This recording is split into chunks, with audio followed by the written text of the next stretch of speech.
सुलोचना का नाम सभी लोग जानते हैं।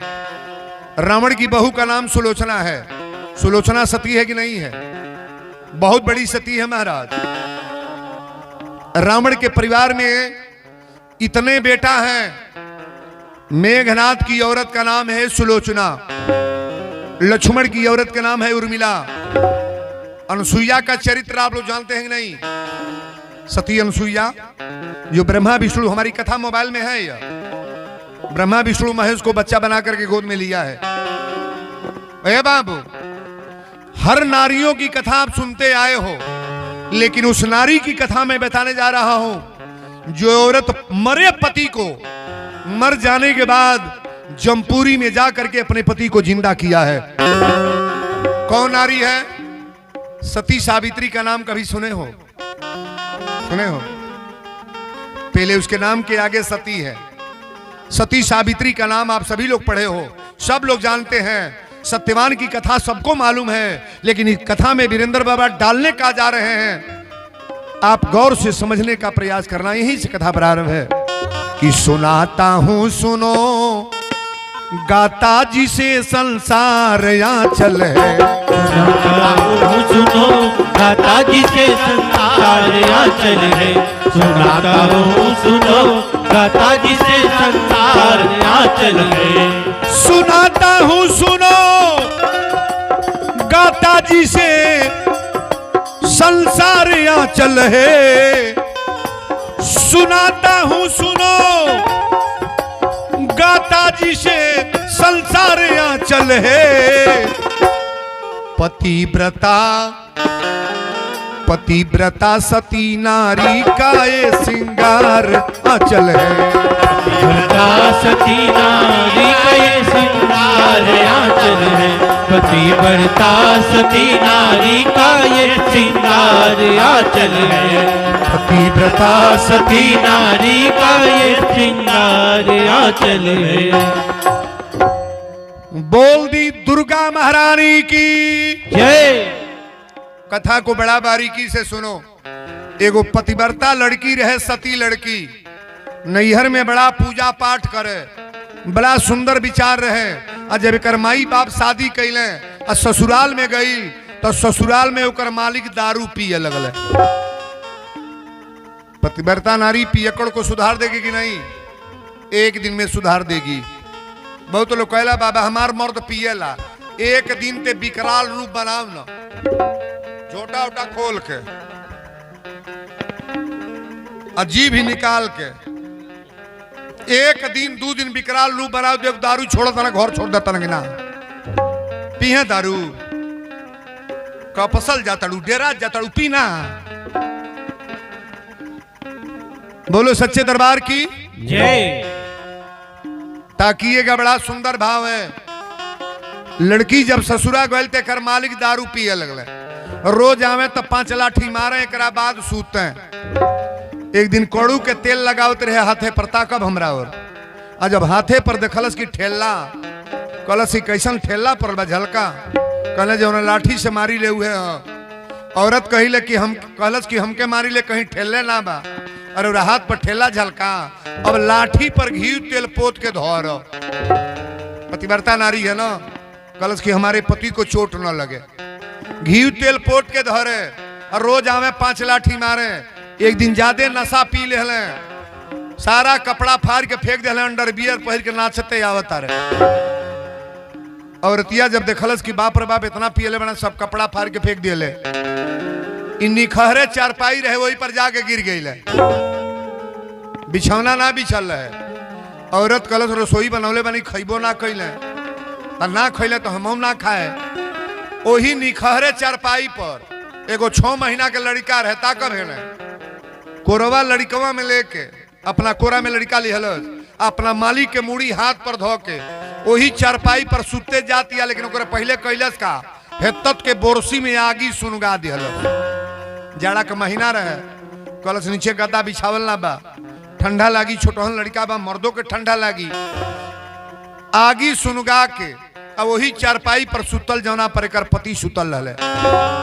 हाथे में बेटा के हाथ, अपने हाथवे पर मुड़ी धैले बा, अब पति के हाथ पुत्र के हाथ दोनों धैले बा।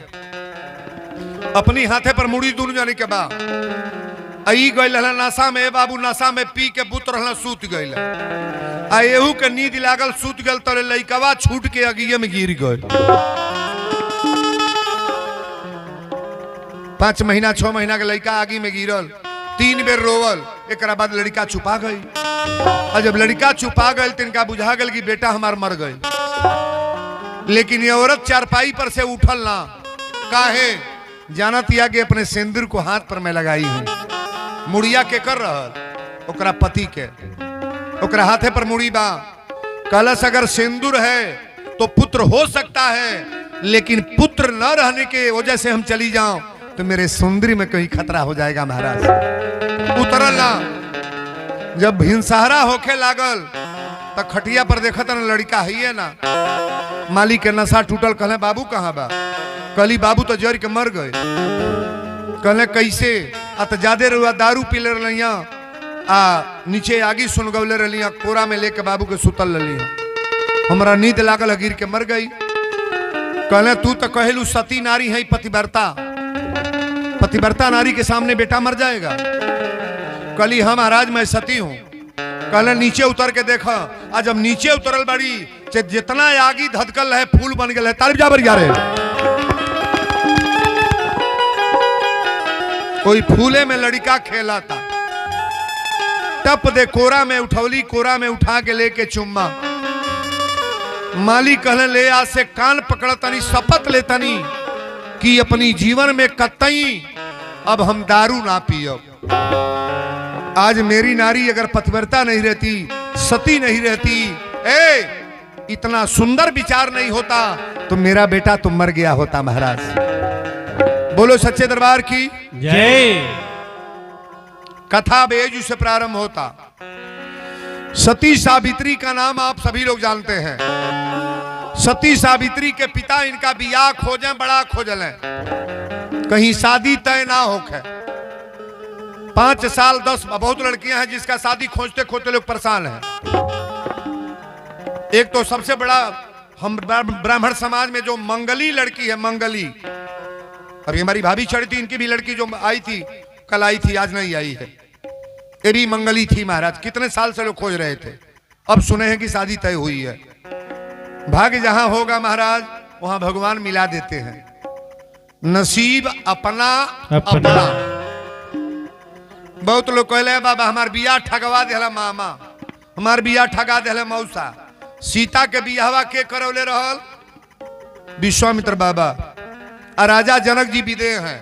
सीता के बियाह बढ़िया घरे भले की बौरे बोले पड़ी ना सीता के बियाहवा भगवान से भइल है राम जी से अर्थात तो सीता जी सुखी रहली की कष्ट में बोले पड़ी ना नहीं बोलोगा बा उतना कष्ट सहाई हो।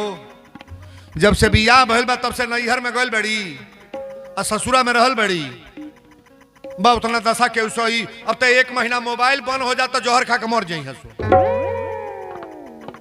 गोगटैया बैठल बड़ी सुनो 1 महीना मर्द बात ना करे तो सल्फाज घोट ली है जमाने उल्टा हो गल बा। पवित्र पावन आप लोग कथा सुन रहे हो। माता जानकी की शादी कोई गरीब घर नहीं हुआ था राजा घर हुआ था लेकिन नसीब में जो लिखा था महाराज उनको भोगना पड़ा। आप किसी अगुआ को दोष न दो कोई अगुआ गलती नहीं करता है।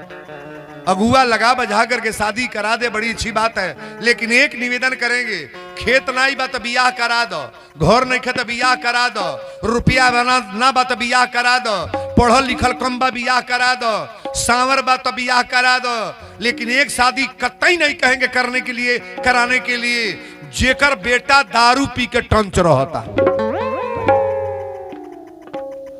अच्छा है मैं तो लोग राजी बाड़ू की दारू पिया कर के शादी हो खो उठाबू हथावा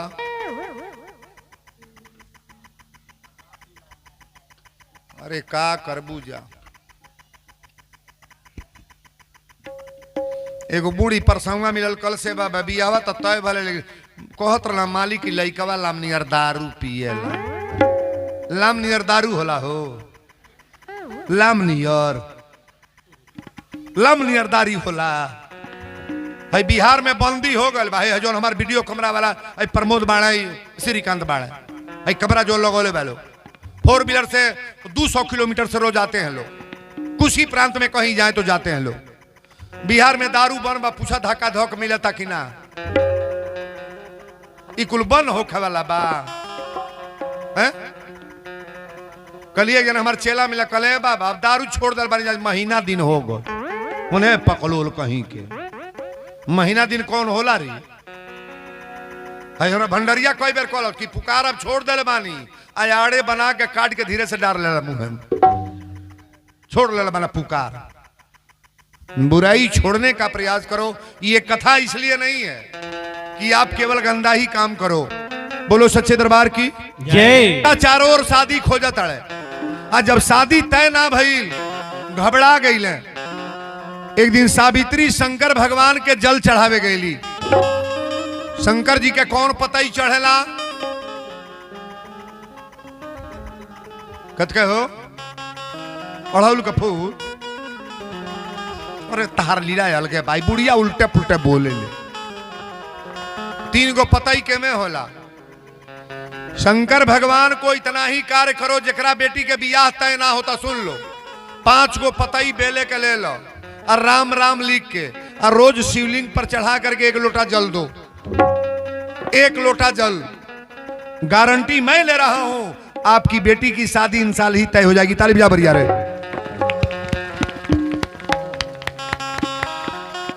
सावित्री गईली शंकर भगवान के जल दे, तनिकाल है शंकर जी के दुल्हन गति हो।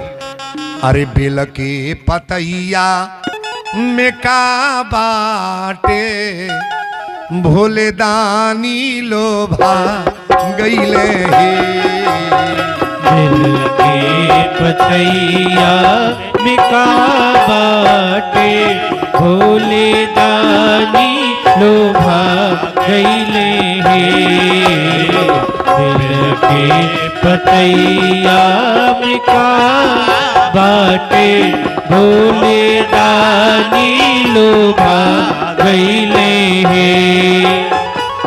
दानी लो भैले शिव दानी लो भैले, दानी लो भैले शिव दानी लो भैले, दानी लो भैले शिव दानी लो भैले।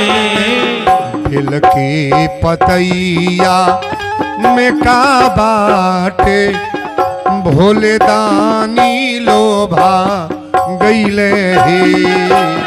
दिल के पतैया में का बाटे, भोले दानी लोभा गईले हे। दिल के पतैया में का बाटे, भोले दानी लोभा गईले हे। हाथी से घोड़ा शिव के मन ही ना भावे, हाथी से घोड़ा शिव के मन ही न भावे, हाथी से घोड़ा शिव के मन ही न भावे। बसहा बैलावा में का बाटे, भोले दानी लोभा गईले हे। बसा बैलवा में का बाटे, भोले दानी लोभा गईले हे। बसा बैलवा में का बाटे, भोले दानी लोभा गईले हे। पेड़ा मिठाई शिव के मन ही ना भावे, पेड़ा मिठाई शिव के मन ही न भावे, पेड़ा मिठाई शिव के मन ही न भावे। भंगिया के गोला में का बाटे, शिवदानी लोभा गईले हे। के गोला में काटे सीधा लुका कैले भैया के गोला में काटे सीधा लुका कैले। बोलो शंकर भगवान की। जय। बहुत लोग कहले कि का लेके भोला के मनाई हो सियो मानत नाई। एक के लोटा पानी या 5 गो बेले के पतई चढ़ावन देखा का नाई करत ना करी है। इन्हें तो सुबेरे जाड़ा में नहैले पार नहीं लागी। का पतड़ियाई दादा कैसे नहाई। जब तोहरे देही पर पानी ना पड़ी तो शंकर जी के कहाँ पड़ी। शंकर जी के ना पड़ी ना। अरे कम से कम इतना तो अपने शरीर को स्वच्छ रखो। सुंदर भाव बना करके एक लोटा जल तो हई बिजली जेकर जरता ओकर बिल आवता कि ना होता। हई बिजली जरती है जवान एव के बिल देलू एक लोटा पानी ना दिया सकला हो। सूर्य भगवान के ना दिया सकला। सूर्य भगवान के जल देला तने हाथ उठा जाता नगदे लोग बाहो। हाँ दिहल करा पथले के पूजा या मर्दे के भूजा। पथले के पूजा या मर्दे के सिस्टम बाग नाम बा। देखो भाई त्योहार चलता दिसंबरवा में। कौन त्योहार है हो नहीं है घटवा पर जाता लो चंगलिया लेके छठी के दीने चाहे घर में कुछ होके चाहे ना लुगा खातिर मेहरारू मर्दे में कुलकुल हो जाता। हमरे यहाँ एगो पीटा पीटी होकर कल भूखलस कि ना ये दादा। हरे छठी माई के घाटा आवा पर जन बाजन आ बाजा बाजावा ई भी हो। अरे गोदिया में होई है ललनावा त अर्घ देवे आई भी हो। गोदिया में होई है ललनावा त अर्घ देवे आई भी हो। एक ही ललना बीना छछने लमनावा कहिया पुरैबू छठी माई हमारा दीनावा। होई है जहिया गोदी में लालनावा त बजना बजाई भी हो। अरे बाबा वीरेंद्र के बोलाई भी कोसिया भराई भी। अच्छा बेटा पैदा भइले के बाद भूखक चाहिए कि पहले भूख बाद में ना ताका है ना। इतने पर कम माना था लोग मान देता हे हनुमान जी बाबू के नौकरी लग जाई तो लड्डू चढ़ाए। कहो 1 किलो लड्डू में नौकरी लग जाई। 1 किलो कहाँ एगो लड्डू हनुमान जी के फेंकाल सजी लड्डू बड़का हनुमान कचरा तालो मना जाता है तरकुलहा भगवती। अरे का कहीं माई के हो दादा का जन तोहलो जालू कि ना जालू निमने पूजा चढ़ेला ना खूब झकझोर ला हिलावा। सबसे बाउर कार कौने स्थान पर होला हिलाओ तेड़ू मूड़ी हिलो तो मूड़ी। ईमानदारी से बोलो आज ये आदेश आ जा कि यो जो बकरा चढ़ावे के बा मना ना बा लेकिन बकरा जे चढ़ाई बकरा के मांस ले ना जाई तो के बकरा मानी। सही बोलो हिलाइबू मुड़िया मनबा लोग ओई पर गोहरा चैली हेते ते बर्तन धोले ताड़ू जा धनी हऊ हे भगवती। माने के बात अपने बेटा के मानो कि बड़का बेटा का गोटाई काटो। वो केहू के बेटा है जो के गर्दन पर छुड़ा चला था। ऐसा कतई न मनौती मानो। अगर मानना है तो फूल माला मांग लो। ये माला माता जी को पहना दो माला पुत्र को पहना दो बढ़िया पूजा करवा लो दुर्गा सप्तशती का पाठ करा लो। किसी की औलाद को चढ़ाने के चक्कर में मत मरो मार। बजाओ ताली बुझाई ला।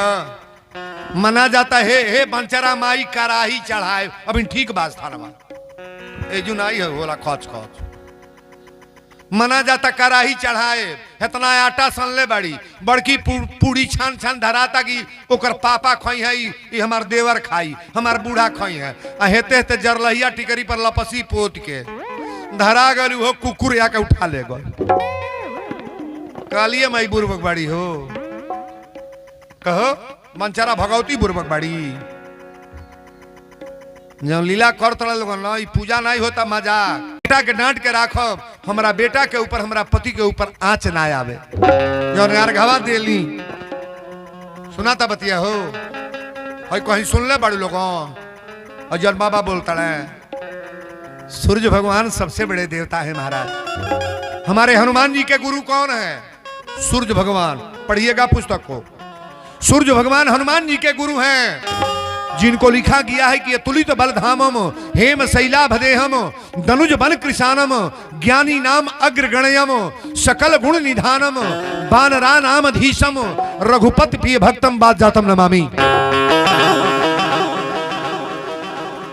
सूर्य भगवान का एक लोटा जल देना कहीं नुकसान नहीं होगा।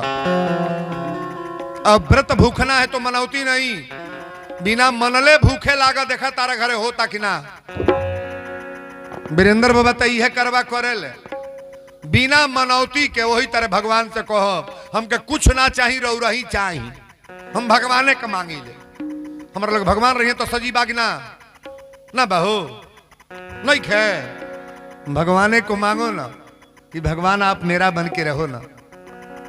तुलसी बाबा लिखे हैं कि नाथ सकल संपदा तुम्हारी नाथ सकल संपदा तुम्हारी नाथ सकल संपदा तुम्हारी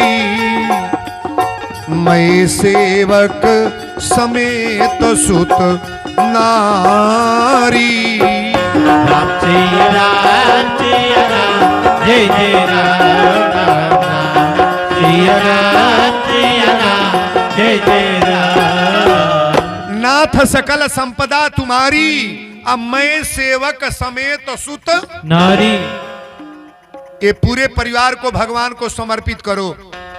सावित्री जब शंकर जी के मंदिर में गईली जल चढ़ावे तो वही गेटे पर सत्यवान नाम के लड़का खड़ा रहले। का नाम बा सत्यवान। सत्यवान के देखली तो पहले 5 मिनट तकली और तकला के बाद कली तो सुनिएगा सत्यवान नियरे ले कहे क्या बात है पूछली कि अपन नाम का हो कले मेरा नाम सत्यवान है। सावित्री कली और शादी हो गल बा सत्यवान कले मेरा शादी तो नहीं हुआ है। सावित्री ने पूछा कि आपका घर कले बगल वाला गांव है। सावित्री पूछली कि और माई बाप बाण है। सत्यवान रोवे लगल। सत्यवान के माता पिता थे लेकिन अंधे थे महाराज आन्हर रहले आन्हर माई बाप रहले। सावित्री कहली कि काहे रोवत नहीं। सत्यवान कहले जो शब्द कहलू माई बाप माता पिता तो हैं लेकिन अंधे। देखो 4 स्थान बराबर है। रामायण की चौपाई पढ़िएगा माता पिता प्रभु गुरु की बानी अब बिनु विचार करिए शुभ जानी। जो स्थान माता का है वही पिता का है और वही गुरु का है और वही स्थान भगवान का है। परमात्मा को किसी ने देखा नहीं है लेकिन माता पिता को भगवान मानोगे कि नहीं? नहीं मानोगे? अरे ऐसा ही ना मान लो चलता फिरता भगवान तो मेरे माता पिता हैं। माई के गोड़ लागल जाता आशीर्वाद दे कि ना जियत रहे बाबू हमरो और दुआई लेके घूमल करो। अब पत्थर के मूर्ति के गोड़ लागल जाए तो आशीर्वाद मिलता हो। जवन लड़का माई के गोड़ नहीं लागेला ना तो दुर्गा जी के कमेटी के अध्यक्ष जरूर बनी। गांव में पता करी है नवरत्नम धारा तड़ी। अरे नौका लैकन के का कहीं हो दादा। यही कारण है कि अब का कहीं हम बहुत कुछ कहना है सुनने का प्रयास करो। सावित्री कली की शादी हो गल बा कहे कि ना। सावित्री पूजा क के तुरंते अपने घरे एली अपना पिताजी के बोलौली कली पिताजी एगो बात कही कहले कह। सावित्री कली कि हम शादी एगो देख के आयल बनी कहले कहाँ? तो मंदिर के बगल वाला गांव बा, लड़का के नाम सत्यवान बा, लेकिन ओकर माई बाप आन्हर बाड़े। सावित्री के पिता कहले बेटी वो जौन माई बाप आन्हर बाड़े तो गरीब आदमी बा। सावित्री कहली रे दरवाजा पर जाके देखी ना। सावित्री के पिता 5 गो पंडित लेके दुआरे पर गईले, और दुआरे पर गईले तो सत्यवान एक बोझा लकड़ी लेके आवत है। रोज लकड़ी काटे बेचे तो माई बाप के परवरिश करे। सत्यवान लकड़ीहारा रहे, गरीब आदमी। सावित्री के पिता कहले कि लकड़ी काटने वाला लड़का है तो पंडित जी लोग कहले आगल बनी तो कुछ पूछ ली। सावित्री के पिता कहले कि पतरा निकाल के देखा लोगन जोग का कहता। 5 ब्राह्मण पतरा निकाले, और जो पतरा निकाल लोग सावित्री सत्यवान के गणना कैल लो तो कहले सरकार शादी तो ठीक बा, लेकिन साल भर के बाद और बेटी विधवा हो जाई।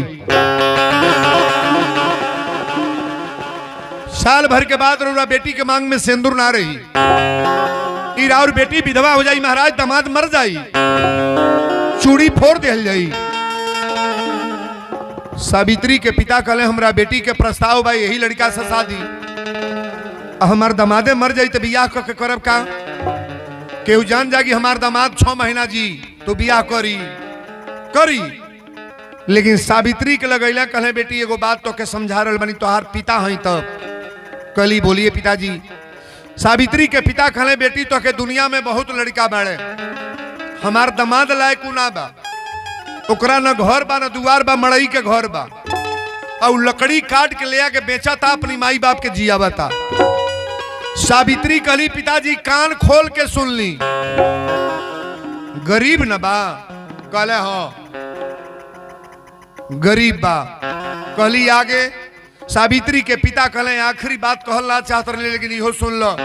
पंडित जी लोग पतरा खोल के बतौले हैं कि साल भर के बाद तार बेटी विधवा हो जाई, तुम्हारा पति मर जाएगा बेटी। सावित्री कहली पिताजी कान खोल के इहो सुन लो, चाहे 5 दिन जी हैं, लेकिन अगर सिंदूर हमरा मांग में लगी तो सत्यवान लगई है। भले हमारे सास ससुर अनहर बने, तुलसी बाबा लिखले बनी कि जिनकी रही भावना जैसी अप्रभु मूरत देखे तिल तैसी। विचार बन गए शादी के। सावित्री कली मेरी शादी उन्हीं से होगा जिनका नाम सत्यवान है। सावित्री के पिता क्या करे हैं बाबू? शादी तय कर दिले, लगन पड़ गई, और लगन के बाद बियाहे के गीत शुरू। तंदू लाइन गा ले जा। अरे कौने नगर के सिंदूरिया सिंदूर बेचे आवेले, माई हो कवनी नगर के दुलारी धिया सिनुरा बेसा हेली है।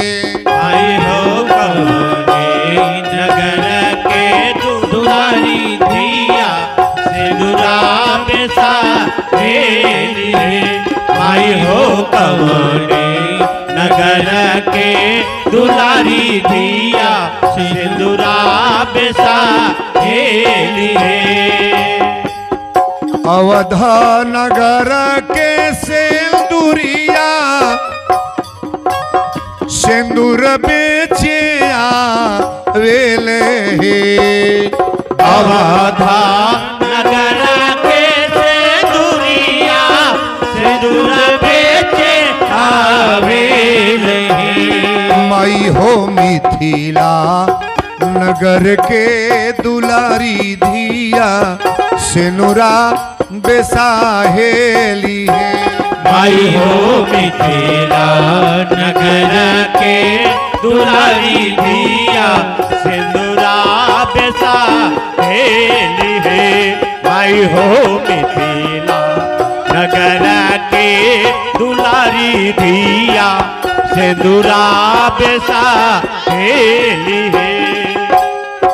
कह कह सेनुरा के मोल त सेनुरा खरीदबी हे।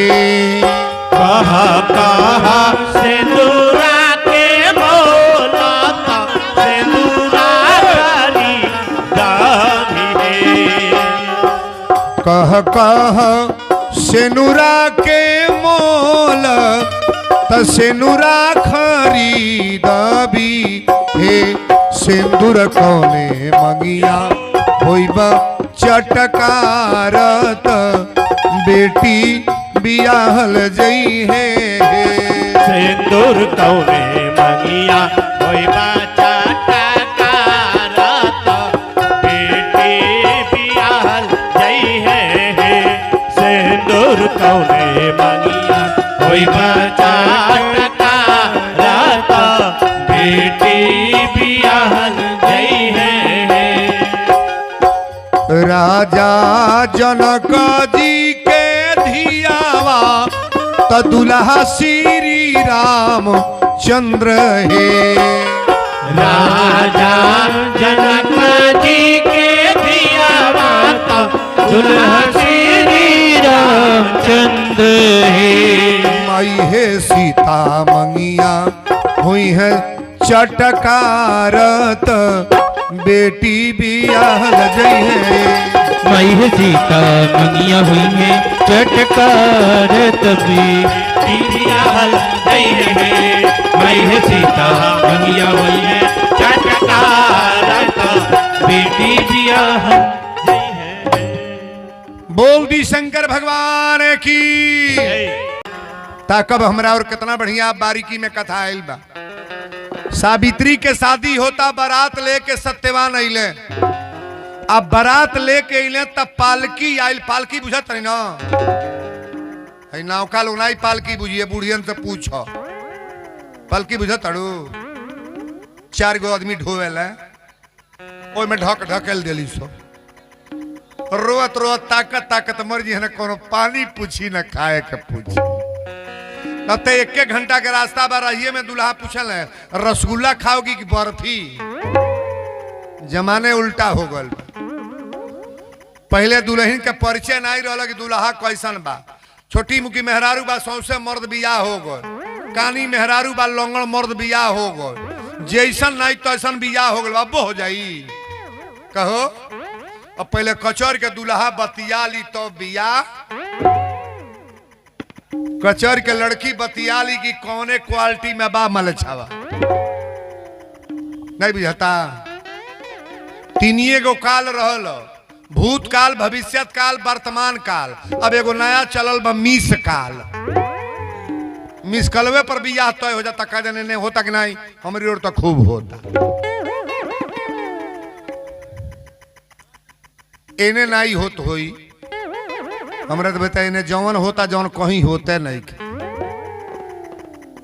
जौन पिड़रा इलाका बा न निवेदन करब कि कम से कम विचार बदलो आप सावित्री के डोली आयल पालकी में उतरली ए बाबू आज जब सावित्री उतरली जब मड़ई के घरे में गईली देवाल माटी के रहल पहले माटी के देवाल रहत रहल माटी के देवाल रहे मड़ई छावल रहे सावित्री जब घर में अली तब देवाले पर 365 गो रेखा खिंचली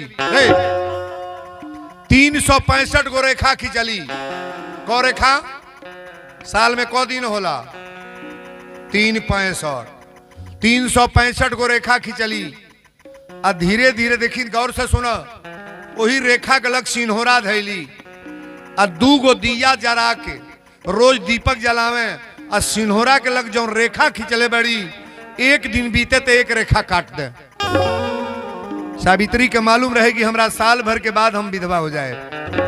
अब गौर से सुनना अच्छे लोग हैं जो ना वो मरने वाले जान जाते हैं कि मुझे मरना है।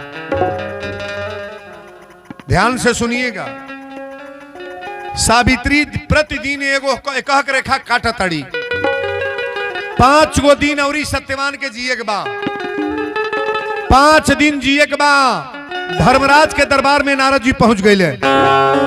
नारद जी कहे नारायण नारायण नारायण। धर्मराज कहे कि नारद कौना ओर से नारद कहे सरकार तीनों लोग के भ्रमण करता हो तनी आज जमपुरी में धर्मपुरी में आगल बनी रहा दरबार में।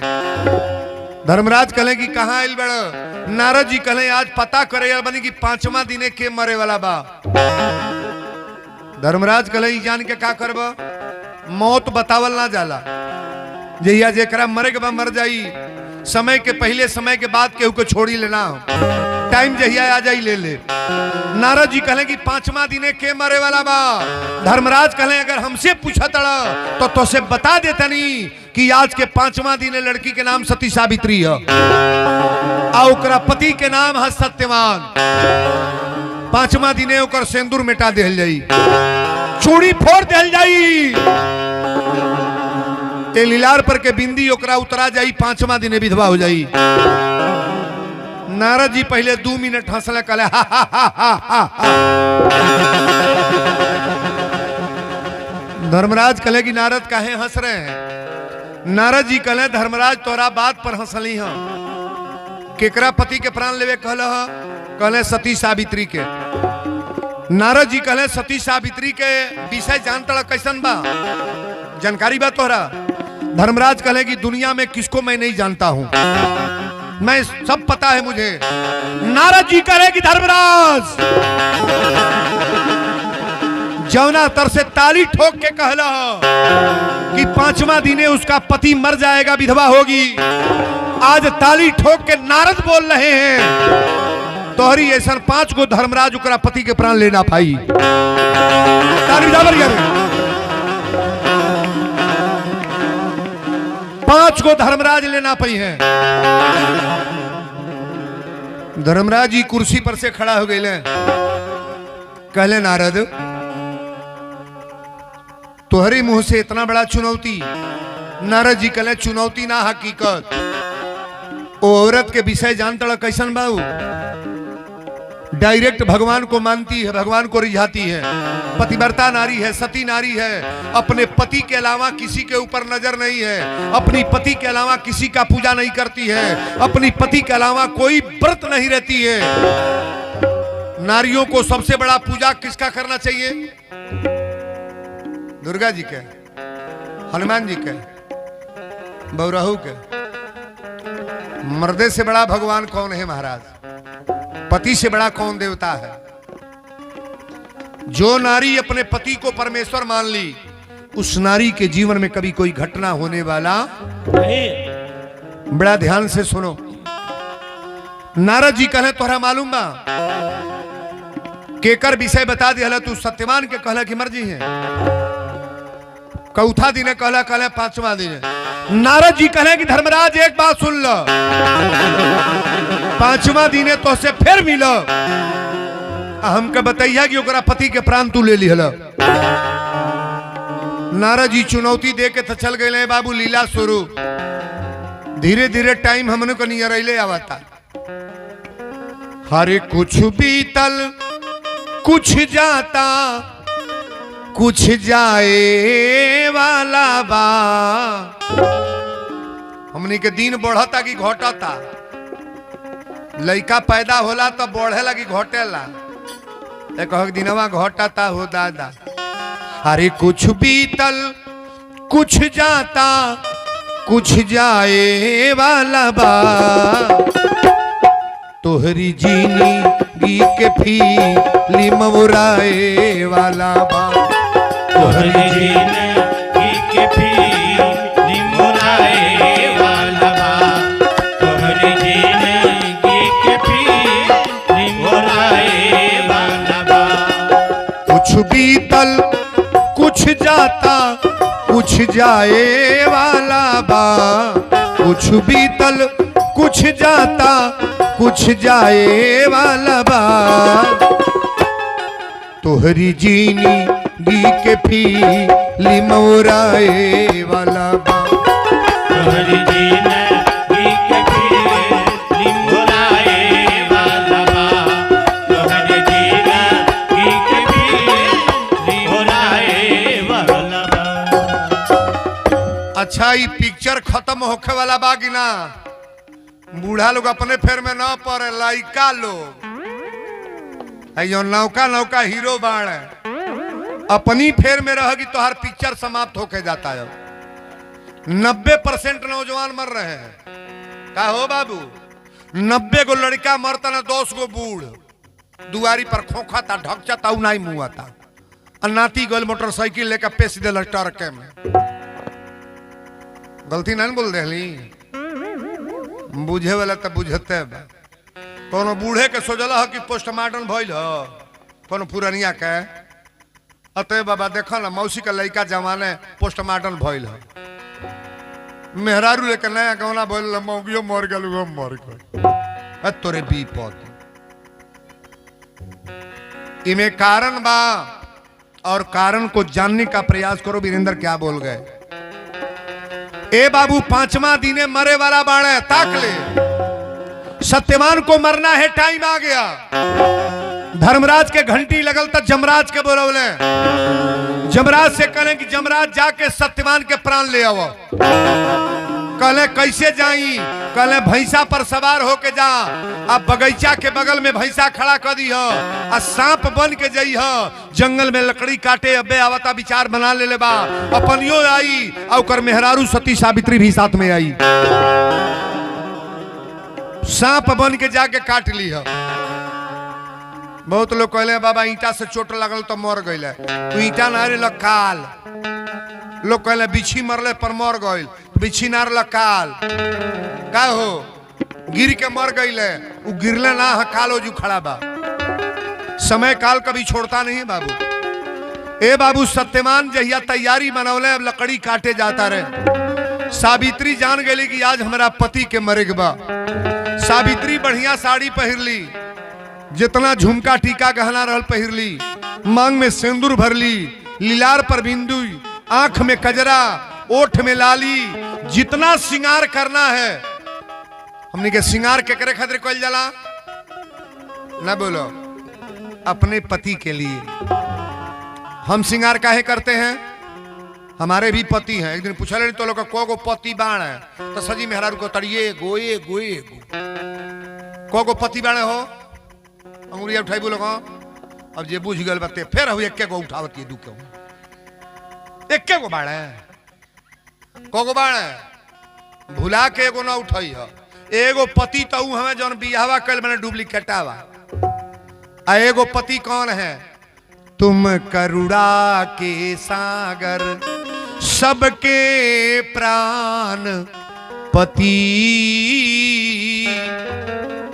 प्राण के पति कौन है? सिमरा लगल है, हेकर मालिक के हमें। अरे बोला ना भगवान को उठाई बा लोग को और तू कौन 4 गो उठावत या होत दाता। तो हलो लोग लीला अलग है बा। यही तरह को मेहरारू का मर्द बड़ा पियक्कड़ रहे और रोज आके मारे, तो मौगी कला सुन ला तक सिखा दे, समझा दे, सुन ला कान खोल के, होश में रह। मर्दा कलश का होश में रही, मौगी कलश गईला तो उनके यहाँ रुपया देता रहा। मौगी कलश की दूसरे के चक्कर में बा। मर्दा कलश जान तड़े ना, दशरथ जी के को मेहरारू रहली, मौगी कलश मालूम बा। मर्दा कलश को तो मौगी कलश 3 जन रह, कौशल्या कैकेयी सुमित्रा। मौगी कलश अच्छा तो दशरथ जी के बात कैला हो, द्रौपदी के नाम सुन ले बाड़ा। मर्दा कलश छुपा जो हम ना बोली है। द्रौपदी के को रहले कगो हो, इतना इतना पति रही हैं, 5-5 गो हो ना बन कर दर्द उठाओ तो 5 3 गो गनीमत बा भाई। को उठा दिहल, कहले द्रौपदी के नाम सुन ले बड़ा। अर्जुन भीम नकुल सहदेव धर्मराज 5 गो रहले। तारा सामने तारा छाती पर कोदो दौड़ के 5 गो दिखा दे। मर्दा कल तोर गोड़ पकड़ दनिया बेको नहीं कहो। हे पार्टी से कबो जीती लोग मरद, जीते वाला बालो। बोलो सच्चे दरबार की जय। ए बाबू सत्यवान कहले कि जंगल में लकड़ी काटे आज जाता नहीं। सावित्री कली स्वामी आज हमहू बड़ा सजल बानी। कहले दे इतना सजल तो कहियो ना रहलू। सावित्री के जानकारी बागी आज हमारा पति के मरे के बा, हम विधवा बनब। लेकिन सत्यवान के मालूम ना रहे कि आज हमारा मरे के बा। ध्यान से सुनना, सावित्री कली आज हम चलब, लेकिन आंख में आंसू देखल तो कहले रोवत कहे बरू। सावित्री कली माई मन पर गई नैहर के बात याद बा। कहले ठीक बा चल। सावित्री के लेके गईले आ एगो छायादार पेड़ रहे, कहले पेड़ के नीचे बैठा। सावित्री नीचे बैठ गई। आई तो टांगा लेके गईला, सूखल पेड़ काटे लगल। पेड़ जब काटे लगल तो जमराज के घंटी लगल, आके भैंसा पर सवार होके आ जंगल के किनारे भैंसा खड़ा कर दिले। आ सांप बन के जमराज यही तरह जाता है, निहुर के ही पेड़ काटा तना। सावित्री ताकत या कि हमारा पति के लेवे के आवता, टप दे जाके सांप इनका गोड़े में डस लेहलस। सत्यवान कहे कि सावित्री, सावित्री। सावित्री जान गई कि आज हमारी चूड़ी फोड़ दिल जाई। सावित्री जब गई तो सत्यवान तो मर गई बाबू, सांस बन बाबाज, लेकिन प्राण जमराज अभी ले ले नहीं खा। सावित्री देखिए पतिव्रता नारी, सती नारी, विद्वान है ना, गल तो अपना पति के मुड़ी जांघे पर धैलस। देखिएगा जांघे पर मुड़ी धैले बा, चारों ओर ताकत या कि हमारा पति के लेवे के आवता। एक बात गौर करना, अगर पतिव्रता नारी, सती नारी अपने बेटा के पकड़ ले बा, चाहे मर्द के पकड़ ले बा, या शरीर से स्पर्श है, तो उसके पति का और पुत्र का प्राण धर्मराज जमराज ले नहीं पाएंगे। तालियां बजा रहे। जांघे पर मुड़ी धैले बा। जमराज कहले कर प्राण ले कैसे, तो मुड़ी धो देला जांघा पर। जमराज का कहले डायरेक्ट भैंसा पर सवार होके अइले। और जब सावित्री देखलस तो कहलस कि जमराज जी प्रणाम, वरदान आशीर्वाद दिले। सावित्री कहलस कि हमरा पति के फेर में तू काहे पड़ल बड़। जमराज कहले कि अपनी पति का चिंता छोड़ दो सावित्री, पति के चक्कर में मत पड़ो। तुम्हारी पति का आयु आजे तक थी, तुम्हारा पति मर चुका है। सावित्री कहली हम जियते रह, पति मर जाई। जमराज कहले पति का चिंता छोड़ दो। सत्यवान जान गए, जमराज जान गए कि मूड़ी उतारी ना तो बोले प्राण तो ले ना पाए। जमराज कहले अच्छा तुम्हारे पति को छोड़ दे रहे हैं, हमारे प्रणाम करबे कि ना। सावित्री नीचे मुड़िया उतार के आज ज्यों गोड़वा लागे गल तो जमराज आके छाती पर चढ़ गए। जमराज छाती पर आ गए। हमने के दू जगह दर्द होला, हमारे बाबू लोग गौर करेंगे। जनमत मरत दुसह दुख, जौन माई अपनी पेटे में से लड़का पैदा कर दिया, ओकर दर्द पूछल जा तो बता दी। कहो कोनो माई बता पाई कि इतना दर्द भइल, और दर्द बा मान के सहले मान के बा, वो दर्द कौन रोकते हैं? परमात्मा की कृपा है। कई हजार बिच्छू के जौन टाण होला, कई हजार बिच्छू जब मारी तो उतना दर्द होगा कब? जब प्राण निकलेगा तब। अब माता के पेट से जब पुत्र पैदा होगा, ताली बजाओ मरिया रे।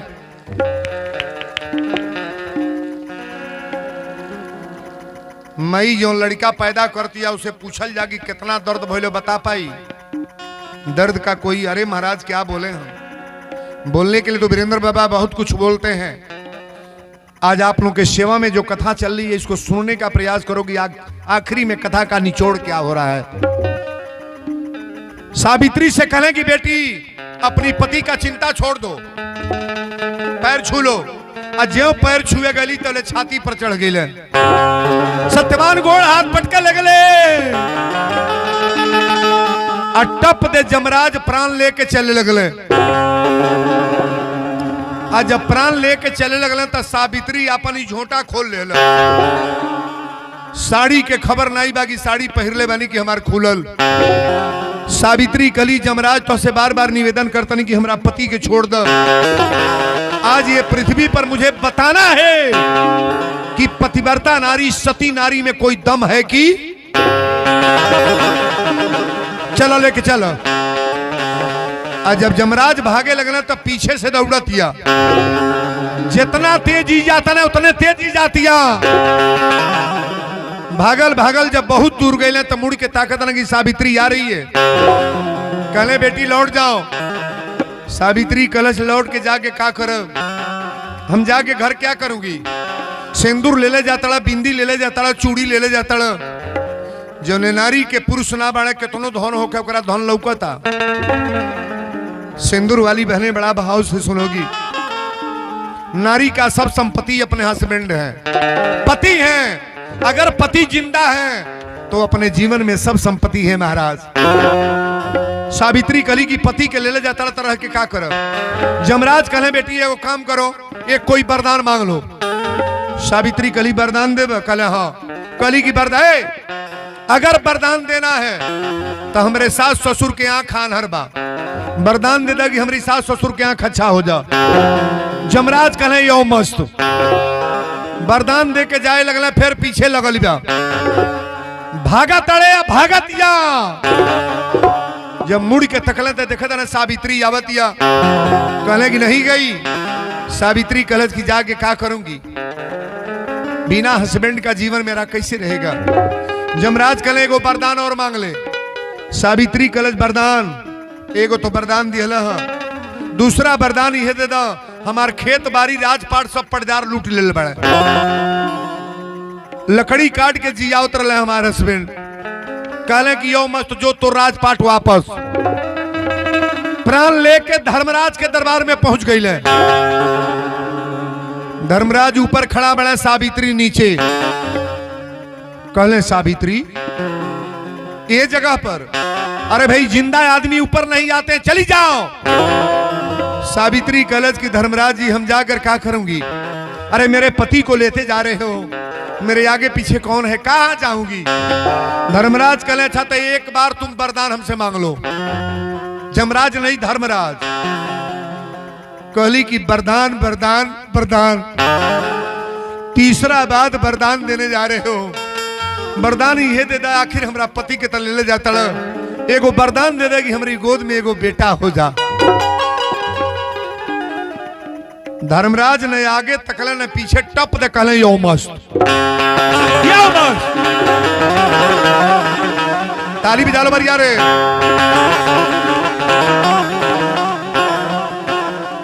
अब पुत्र के वरदान देहले ते अपनी बाल बांधे लागल, साड़ी संभार के पहिरे लागल। धर्मराज कहले बेटी तुमको वरदान दे दी है, चली जाओ। सावित्री ने कहा वरदान तो दिए हो, मैं जाऊंगी, लेकिन तू बजावा हमार नरक होगी स्वर्ग। धर्मराज ने कहा कि क्या बात है। सावित्री कलश की बतावा धरती पर बिना पति का बच्चा हुआ है, हमरा पति के ले जाता रहा तो बच्चा होई कहां से, हमरा कब बेटा होई कहां से। धर्मराज के दोनों एड़ी उठ गए। अगर भगवान को अजमाई है तो पतिव्रता नारी, सती नारी, अजमाने के लिए सुलोचना, अनुसुईया, सावित्री, जितनी अच्छी अच्छी नारियों का नाम आप पाओगे, परमात्मा को नचाने के चक्कर में तो वही नारी पड़ती है महाराज। सावित्री कलश अब जाई ना, पहले तू ही बतावा हमरा पति के ले जाता रहा तो पुत्र कैसे हुई, हमको बताओ मेरा पुत्र कैसे होगा। जौने महिला के पति नहीं बने बच्चा होकर तो गांव में जी की मरी, नहीं बोलोगे, मर जाएगी। सावित्री ने जमराज से कहा जो दिल से जोग साधे, जो दिल से जोग साधे, अरे जोगन वही है पिया जिसको चाहे, सुहागन वही है पिया जिसको चाहे, सुहागन वही है पिया जिसको चाहे, सुहागन वही है पिया जिसको चाहे। जो दिल से जोग साधे,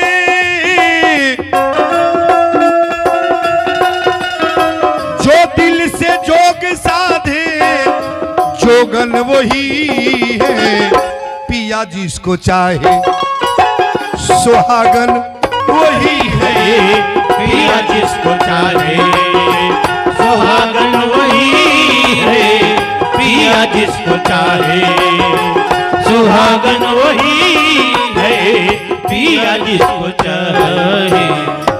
जो दिल से जोग साधे, जोगन वही है, पिया जिसको चाहे सुहागन वही है।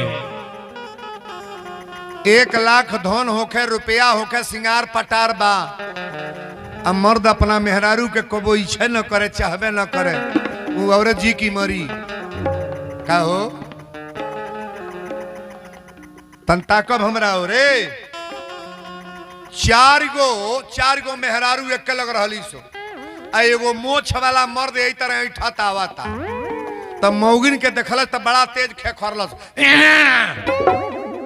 मौगी कलस कितना खेखारा तड़े रे, तब मोछिया ला मर्दा कलस तनी का जानब सो मोछी के सवाद, तब मौगी कलस का बोल रहा, तब मोछ वाला मर्द कलस ताक बड़ी उठपटांग शब्द बा। मोछ वाला मर्द कलस तनी के मोछी के कदर का जानबू सो मेहरारू न हो सो रे। मौगी कलस बरबर मोछिया लोग के जान तनी के बोला का, तब मर्दा कलस की मोछी के मर्द, जौन मर्दे के मोट मोट मोछ बा मर्द कहल जाला। मोछी के मर्द, नैन के गोरी आ सिंही के भैंस, सबूज रंगोड़ी, चारों के इज्जत हो। एगो में होशियार मेहरारू रहे कलस फिर दोहरई बा, मर्दा कलस जौने मर्दे के मोट मोट मोछ बा ओके मर्द कहल जाला। आ भैंसी के सिंह ही मुर्रा बा ओके भैंस कहल जाला। ताका है ने आ गोरहर देही बा, कजरहिया आँख बा ओके मेहरारू कहल जाला। आ सबूज कलर के घोड़ी बा तो के घोड़ी कहल जाला। मौगी कहली चारों गलत कलस कैसे फिर मोछिया ऐठलस। मौगी कलस सुन लो, मोछी के मर्द ना एक हो मोछ वाला कर्जा खा लेता है, आ दुआरे पर बोलावे जाता तो घर ही में से कहता ना कोई दे बानी ना, अब बंचरा चौराहा पर मिला पटक के मोछिया चौर दे उखाड़ देता नहीं बुझल हो।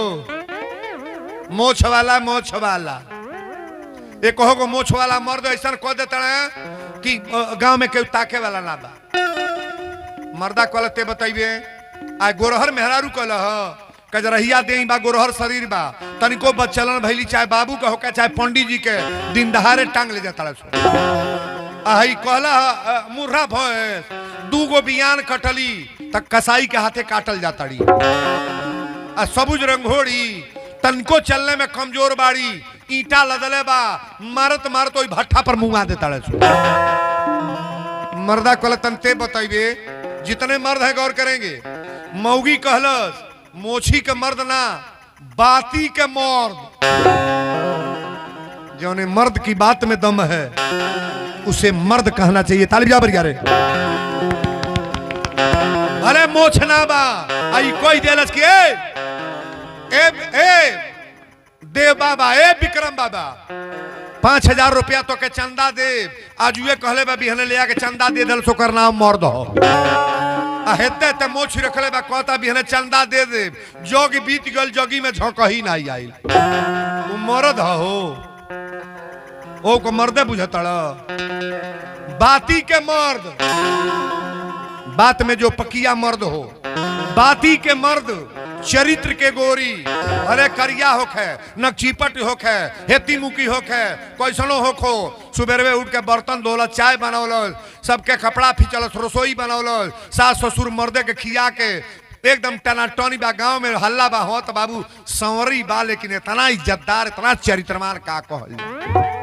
अमार गोरहरे बा टन टन मारतिया केहू रिसियाई मत। सब गोरहर का बाउर नहीं बने, एक आध गो है ना तकी है। बाती के मर्द चरित्र के गोरी, शब्द अगर शब्द कहीं गलत हो तो मुझसे पकड़ना। बाती के मर्द चरित्र के गोरी, आ दूधे में भैंस, हेते ते सिंह होकर 20 लीटर दूध देती है तो हल्ला होगी ना, जवार में हल्ला मच जाए कि बाप रे बाप, हेते ते सिंह ही 20 लीटर दूध देती है। बाती के मर्द चरित्र के गोरी, आ दूधे में भैंस, चाल में घोड़ी, कौनो कलर के घोड़ी होखे, चलने में चमाचम्बा ओकर नाम बा। कैसनो भैंस होखे ज्यादा दूध देतिया ओकर नाम बा। कैसनो मेहरारू होखे चरित्रमान बा ओकर नाम बा। आ बिना मोछी के मर्द बा, बाती के पकिया बा ओकर नाम बा। तालिया बरिया रे। ये में केहू का मोछी होई त रिसियई हम मत। हमरो मोछीदार ही बा। आई बाबा घर में बैठल बड़े हमरा डोरे लागता। हम तोहरा पर ना कहली हाँ सब मोछ वाला ऐसे थोड़ो ना है। ये बाती पर मेहरारू खूब जुझल है। मोछ वाले मर्द का भी सम्मान है लेकिन मर्यादित बात करो आप सम्मान से। बोलो सच्चे दरबार की जय। सावित्री कलश की पहले ही बतावा हमके वरदान दिहला। धर्मराज कहले हाँ वरदान दिहली है। कहली कि कौना चीज के वरदान दिहला है? कहले पुत्र के। सावित्री ने कहा आप बताओ। आप धर्मराज हो, पुत्र का वरदान दे दिए और पति को लिए जा रहे हो तो मेरा पुत्र कहां से होगा? पुत्र कहां से होगा? उत्तर दो। धर्मराज के एड़ी खड़ा हो गया इधर कांपे लगल। सावित्री से कहले बेटी तुम्हारे पैर पड़ रहा हूं चली जाओ। सावित्री कहले जाए नहीं तके आज नचा के छोड़ो। वरदान देने के बाद भी बात कट जाए, बिना पति का पुत्र हो जाए तो गांव में जिएगी कि मरेगी हम? धर्मराज कहले कि बेटी मरल आदमी जिंदा हो जाएगी तो मेरा नाक कट जाएगा। सावित्री कलश नाक तोहर ना कटी नाक हमार कटी। बिना पति का पुत्र होता है? धर्मराज यही तरह कांपे लगले। धर्मराज कांपे लगले। सावित्री कली की पहले चल के हमरा पति के जिंदा कर आ जिंदा क के बतावा कि कौन ऐसा कर्म करी नारी कि अपनी जीवन में कभी विधवा नहीं होगी। वीरेंद्र बाबा यही खातिर बोलोले बड़े 4 गो पूजा बताए। 4 ये पूजा में कोनो दवाई नहीं ले बने कि खा लेबू तो विधवा ना हो। करना है, आपको करना है। बड़ी सुंदर भाव है।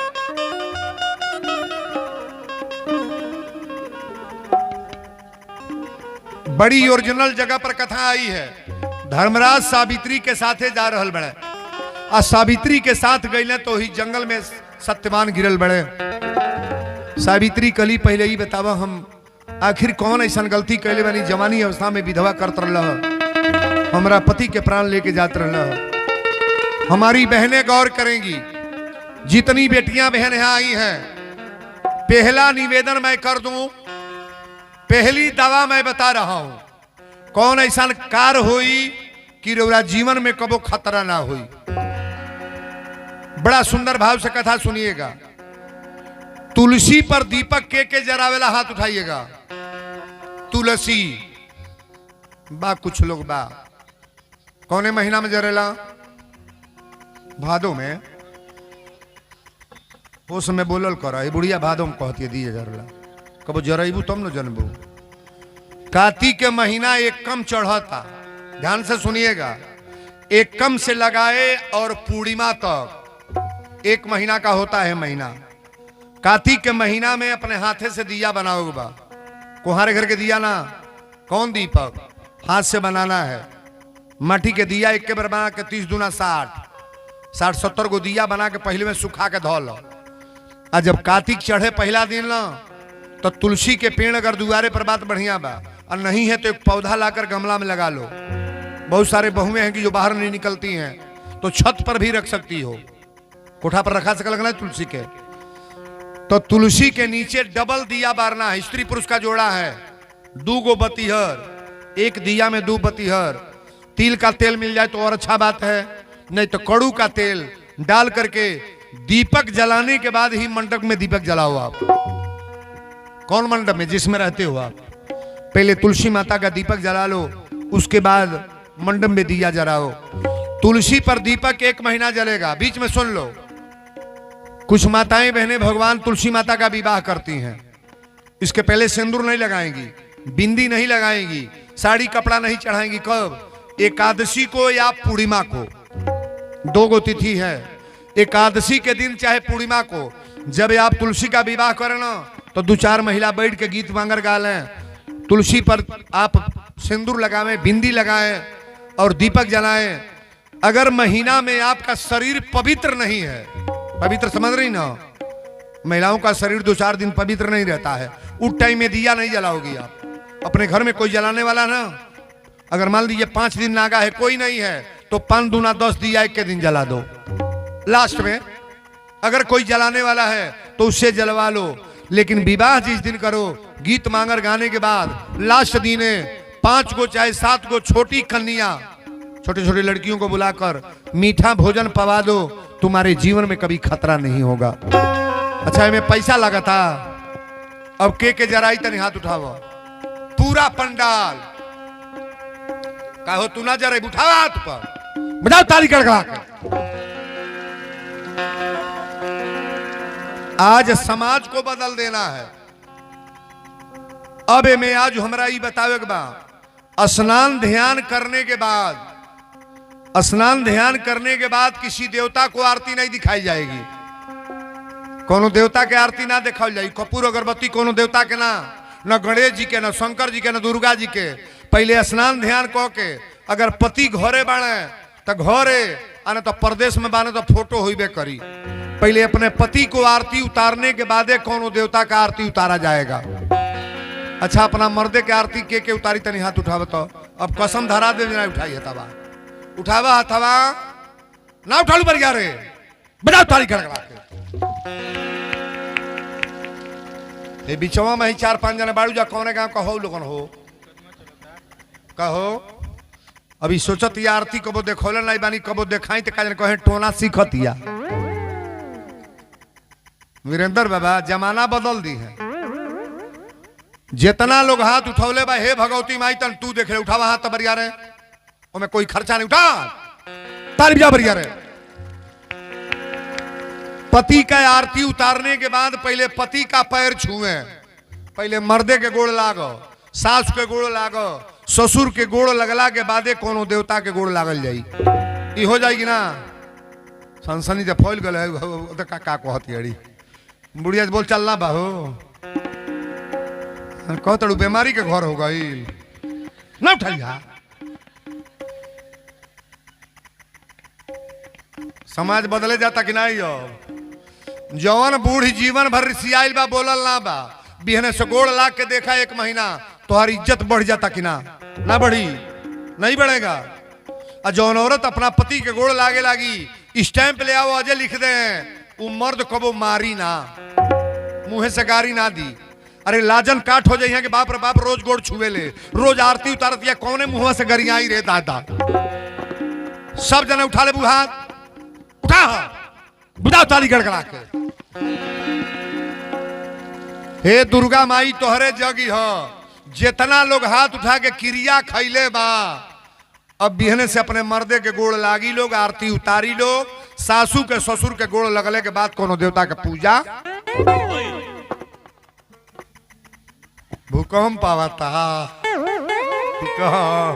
आज फाइनल मैच खेला देता नहीं हम। उत्तर प्रदेश बिहार में ऐसे नाव नहीं बा। जो नारियां अपने पति को प्रणाम करेंगी, सास ससुर का गोड़ लागेंगी, उकरे सिंदूर पर कबो आंच ना आई, कभी नहीं आएगा। घरवा वही तरह जगजगाए लागी।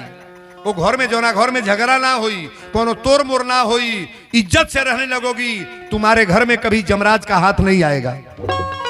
तोरा मर गईला के बाद तोहरा पति के ऊपर आंच आई। तीसरा दवा बताओ तनी, सिन्होरा में से सेनूर के लगावेला। पहले बात सुन लो, जौन सिन्होरा और बियाह करे के गोइल रहे, गोइल बा ना, सिन्होरा में से जे लगाओ तो ते हाथ उठाई। अब डिबिया वाला ना है, सिन्होरा वाला 1 2 कबो कबो हो जाए, कहता कबो कबो लगा दे, 3 3 6 3 9 12 आदमी लगावेला। चलो नीचे कर लोग। सिन्होरा बुझ तड़ुके के कह जाला, बिहवा चुनौती से भइल बा, डिबिया से, सिन्होरा से हुआ है ना। सिन्होरा केकर अलमारी में बनबा, बक्सा में। पहले निवेदन करेंगे जितनी बहनें माताएं हैं, सिन्होरा आप बाहर निकाल लो, चाहे अलमारी के ऊपर रख लो, चाहे बक्सा के ऊपर। अब कभी भी सेंदूर कहीं से ले आओ, किसी बाजार से, किसी स्थली से, तो ये सेंदूर सिन्होरा में डालने के बाद मांग में डालो। बिहवा सिन्होरा से भइल बा कि डिबिया से, नहीं बुझाई, सिन्होरा से। सिंदूर का अपमान मत करो, सिंदूर कोई खेल खिलौना नहीं है। पहले मांग फरात और मांग, कि हे दुर्गा जी हमार मांग भर है। पहले बुढ़िया कुल हेपर ले सेनुर डरी हाँ सो अब मांग नहीं फरा तब मांगांगा फरा था मांग बहेजू सेनुर बहेजू टीका के लिखा है जू कर तड़ी सो आगवा पति अपन सिंदूर भर मांग लगाए हैं कि कपटी पूरा मांग डाले हैं। सिंदूर कभी मांग में कम नहीं लगाना चाहिए।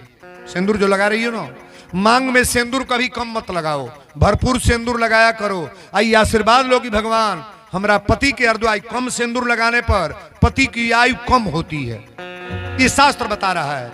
सिंदूर कभी लगाओ तो पूरे मांग। और एक बात सुन ले, तीसरा दवा मैं बता रहा हूं, सिंदूर लगाने वाली बहनें गौर करेंगी, बिना स्नान किए सिंदूर नहीं, बिना स्नान किए सिंदूर नहीं। नई चूड़ी पहनना है स्नान कर लो, बिंदी लगाना है स्नान कर लो, सिंदूर लगाना है स्नान कर लो। और सिंदूर कभी भी लगाएं तो सिन्हरा से छटा करके सिन्होरा में डालने के बाद तब मांग में लगाओ। आप ये हो सके लगना नहीं हो पाई, हथवा उठाइए खबर यार तो वाह ताली बिजा बरिया रे। चौथा दवा मैं बता रहा हूं, माता जी के दरबार में जो आप लोग सिंदूर मानती है ना, 1.25 किलो सिंदूर चढ़ाए, 1.25 पाव चढ़ाए, तो जो सिंदूर माता जी को लगाती हैं वही सिंदूर अपने मांग पर भी लगाओ। मैया का सिंदूर कभी कटा है? माता जी का सिंदूर कभी कटता नहीं है। वो प्रसाद अपने मांग में कतई लगाओ, प्रसाद किसी को देना लेना नहीं चाहिए महाराज। ये प्रसाद अपने मांग में लगाओ कि सिंदूर मैंने मांगा था, अब माता जी का आशीर्वाद मेरे सिंदूर पर बना रहे। 4 गो दवाई बतौले बनी, मैं पैसा लगल हो। अच्छा ये घर में होखे लगा तो घर सुधरी की बिगड़ी? बिगड़ जाई का हो, बिगड़ जाई। स्टैंप ले आवा जुए लिख देता नहीं। जौनी घर में ई कार होखे लागी एकदम रौरा जबले जियब तबले कह देब कि वीरेंद्र बाबा कोनो दवाई बतौले बड़ा। जेकरी जेकरी मांग में सिंदूर बा सब लोग हाथ उठाओ। हे भगवती माई तन ताक लके नहीं खा उठावत। सब लोग कसम खाता कि जौन वीरेंद्र बाबा कहले बड़ा तौन करब। तालिया बरियार कर ई रोला हमार दवाई। एक बात और सुन लो, जबले सत्यवान जिंदा ना हो जा पंडाल से कोई बाहर नहीं जाएगा। सत्यवान जब जिंदा हो जाए आखिरी कथा सुनने के बाद लोग जाएंगे। उठा लीजिए, हाथ जोड़ के निवेदन बा, गरियावे के नाम बा, टेढ़ ना बोले के बा, आयु कुल बोलल तय लगे बा, कबो तमेचा न चला दिया भूला के। बुझाइल बतिया हो, खाली ये लोग समझाओ जरूरी बा। तो लो बड़ा उत्पाती बड़ा लोग हाँ बेजाई कहलिया हो, खाली तोहने लोग के समझाई, भाई लोग नहीं मानी। यो लोग उठा दिया हाथ क्रिया खा लिया कि वीरेंद्र बाबा ने आप गाड़ी देव जाना टेढ़ बोलब न मारो। पूरा पंडाल हाथ उठा ले बरिया रे तो ताली बजाओ गड़गड़ा के। ई जौन सिंदूर अपना व्यास गद्दी से संकल्प को के देले वाली हम, ई सिंदूर आप अपने सिन्होरा में डालेंगी। कहां डालेगे बा? जेकर बिया भलवा सिन्होरा बाग ना। बहुत लोग कहले के बाबा आग लागल तो जोर गल वही में, तो कहीं छूट गल तो फाट गल सिन्होरा वे।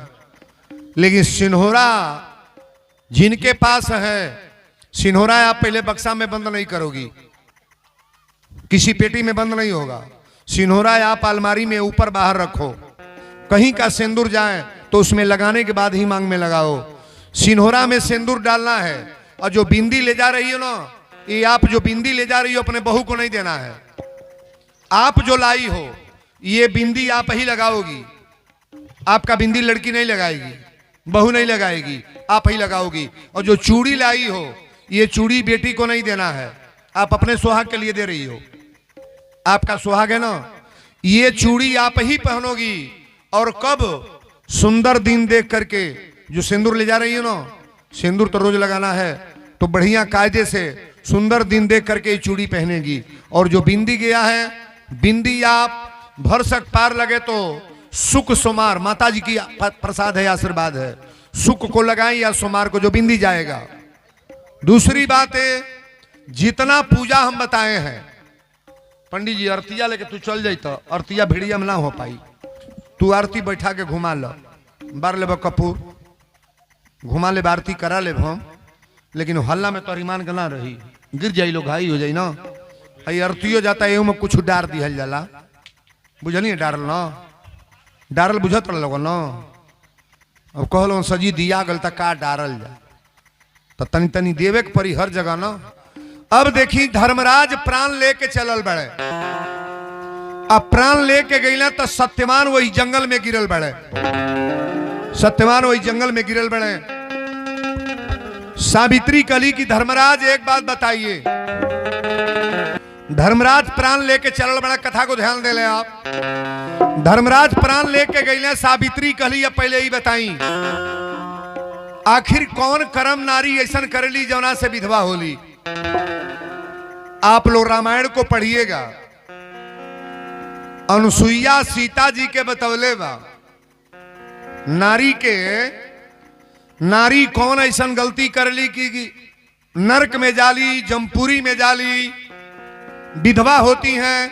लेकिन चौपाई में बोलता नहीं हूं मन से महाराज। शरीर है, किसी से भी गलती हो सकता है कि हमारी बेटियां बहन सब एक बराबर तो होता नहीं है। हम तो अपना नजर ऐसे ही करके आते हैं, किसी जग में जाते हैं तो छोटी लड़की को बेटी मानते हैं और नौजवान लड़की को बहन मानते हैं, और माँ तो माँ है महाराज। अब कथा को ध्यान देना। धर्मराज कहे बेटी आज ये पृथ्वी पर हमार नाम कट गई। कहले कौन नाम कट गई? कहली कौन नाम? धर्मराज कहले कि मरा हुआ व्यक्ति को, मरे पति को तुमने जिंदा कर दिया, मेरा मर्यादा समाप्त हो गया। सावित्री कहली कि आपका मर्यादा अभी तो गनीमत है महाराज की बच गया। हमरा पति के ले जात रहा, हमरा पुत्र पैदा हुई तो हम जियती की मुहती।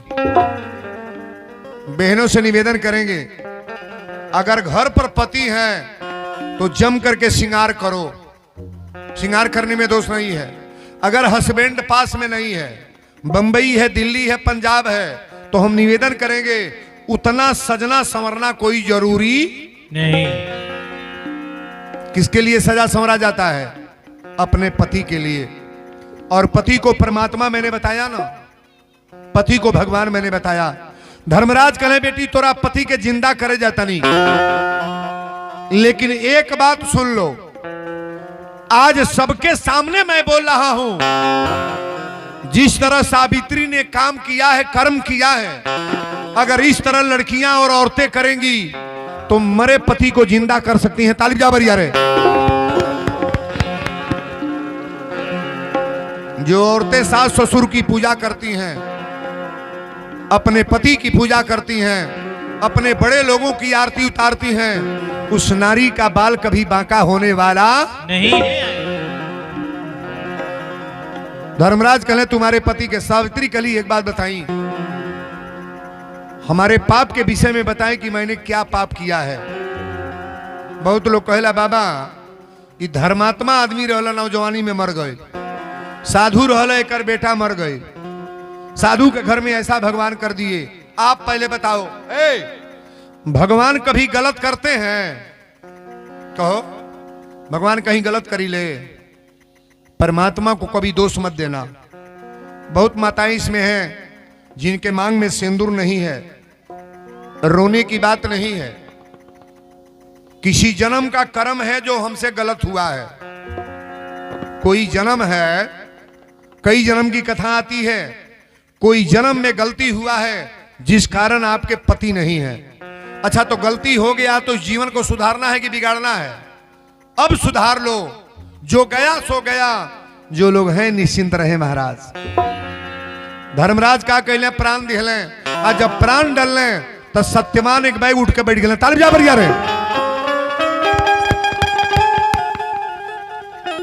सत्यवान जब बैठले, सत्यवान कहले कि बड़ा देर ले सुतल रही हम। सावित्री कली स्वामी तू सुतल ना रह, तू सुतल ना रह। सत्यवान कहले तब सावित्री कली तो के जमपुरी से धर्मराज के दरबार से लेके आओ तनी हम। सत्यवान कहले तुम वहां गई कैसे? सावित्री ने कहा अपने तपोबल से, सती के नारी का प्रमाण लेकर के मैंने गया। अगर भक्ति में दम है तो परमात्मा की ये जितनी महिलाएं बैठी हैं भगवान को नचा सकती हैं। अगर पतिव्रता नारी है, सती नारी है, चरित्रवान नारी है, तो उसके सामने परमात्मा जीरो बन जाते हैं। तालिब जाबर यार ना।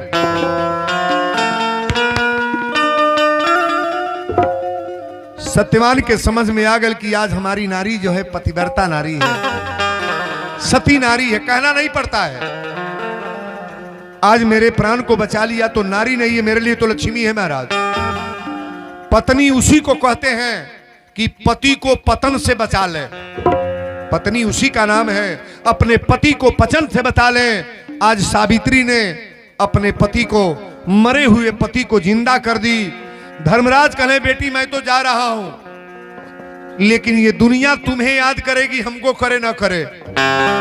आज बताओ सावित्री का नाम आज भी है कि नहीं है? नहीं है। सुलोचना का नाम आज भी है कि नहीं है? नहीं है। अनुसुईया का नाम आज भी है कि नहीं है? नहीं है। उर्मिला का नाम आज भी है महाराज। सती नारी के सती बलवान रे जिसे हार गए हैं भगवान। भगवान जिसे हार गए हैं भगवान, भगवान जिसे हार गए हैं भगवान। सती नारी के सती बलवान रे जिसे हार गए हैं भगवान। भगवान जिसे हार गए हैं भगवान, भगवान जिसे हार गए हैं भगवान। बोलो सच्चे दरबार की जय, आदि ज्योति जगदम्बे मैया की जय। जेकरी जेकरी मांग में सिंदूर बा हे भगवती माई, ओकरा सिंदूर पर कबो आंच ना आओ।